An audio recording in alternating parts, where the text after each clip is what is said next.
La generación y difusión de noticias falsas, o fake news en su acepción inglesa más extendida, se ha convertido en los últimos años en una de las principales preocupaciones de organismos gubernamentales, instituciones académicas, medios de comunicación y también de buena parte de la ciudadanía en todo el mundo.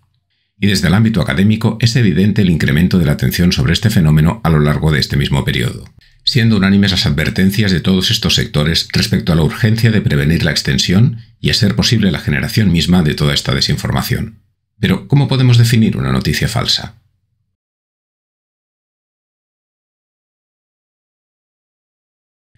La Unión Europea define las noticias falsas como aquellas que incluyen información no veraz o manipulada, y añade que pueden tener apariencia de noticias clásicas, pero su contenido persigue engañar al público, y convierte la lucha contra su difusión en una prioridad para los diversos Estados miembros ante la contundencia de las cifras. El 81% de la ciudadanía europea cree que la existencia de noticias o información que tergiversan la realidad o incluso son falsas es un problema para la democracia, y el 68% está de acuerdo en que a menudo encuentra noticias o información que considera que tergiversan la realidad o directamente que son falsas.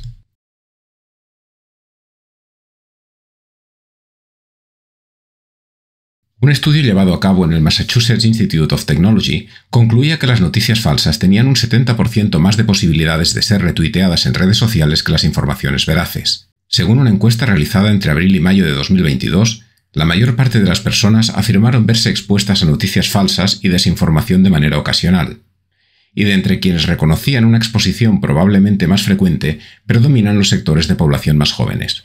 En lo que se refiere a la confianza en las fuentes, el Edelman Trust Barometer en su edición de 2024, que recoge más de 32.000 respuestas de personas encuestadas en 28 países, hace constar entre sus conclusiones que la confianza en los buscadores en línea supera la que tienen los medios tradicionales de información. Otros informes confirman el declive de los medios impresos en detrimento de las fuentes en línea.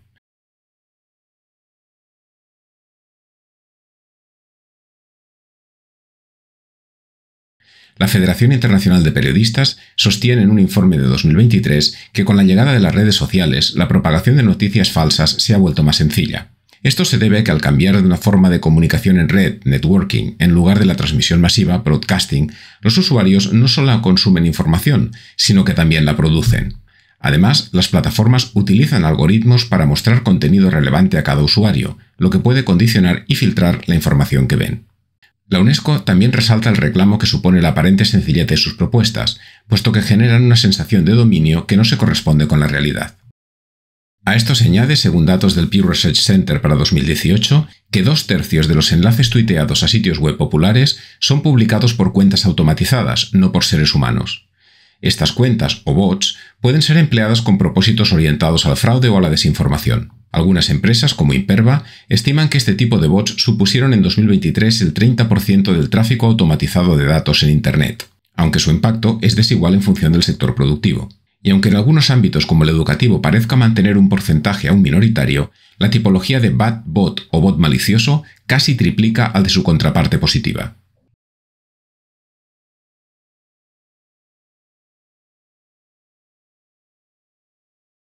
Pese a la dificultad que conlleva un filtrado completo y fiable de todas las fuentes de desinformación actualmente en circulación, diversas entidades y organismos coinciden en señalar algunas precauciones esenciales.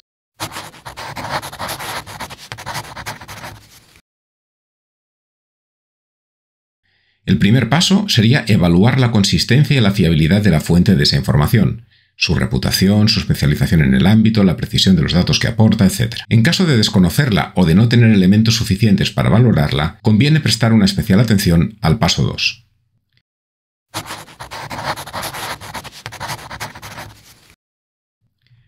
El siguiente paso es hacer una contrastación de la información, buscándola en fuentes confiables o usando herramientas de verificación, por ejemplo, especialmente cuando quien la emite no identifica con claridad las fuentes que ha empleado. En caso de que la comunicación recibida contenga imágenes, podemos hacer una búsqueda inversa de las mismas para descartar manipulaciones. A continuación, debe prevenirse su expansión. Es muy importante no reenviar la noticia o información recibida si no hay certeza sobre su fiabilidad. Reenviar una comunicación falsa puede amplificar sus consecuencias negativas al tener un efecto multiplicador en la difusión de la desinformación o de los bulos que contenga.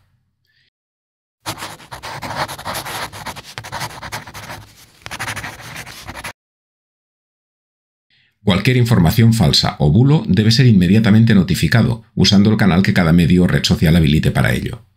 Cuantas más personas actúen de esta manera, más efectiva será la prevención de la desinformación y la interrupción de su cadena de transmisión.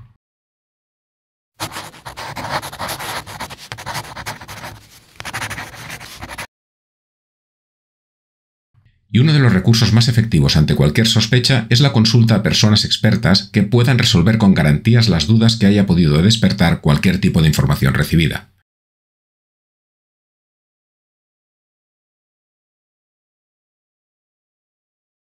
Puedes encontrar más información y recursos adicionales en páginas web de organismos oficiales y otras instituciones públicas o privadas. En la página web del proyecto Afronta encontrarás una recopilación de recursos en abierto proveniente de estas entidades.